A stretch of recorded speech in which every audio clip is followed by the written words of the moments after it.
তুমি কি কখনো ভেবেছ কেন তোমার জীবনে এত কষ্ট আসে? কেন আল্লাহ তোমাকে এতটা একা করে দেন যখন তুমি সবচেয়ে বেশি কারো দরকার অনুভব করো? তুমি দোয়া করছো, কাঁদছো, কিন্তু উত্তর আসছে না।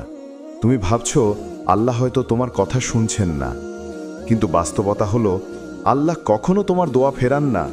তুমি যেদিন কাঁদতে কাঁদতে বলেছিলে, হে আল্লাহ, আমি আর পারছি না, সেদিনই আল্লাহর রহমত নেমে আসতে শুরু করেছিল। শুধু তুমি তা দেখোনি। কারণ আল্লাহ কখনো হঠাৎ করে কিছু দেন না। তিনি ধীরে ধীরে তোমাকে গড়ে তোলেন, তোমার হৃদয় পরিষ্কার করেন, তোমার ঈমানকে শক্ত করেন।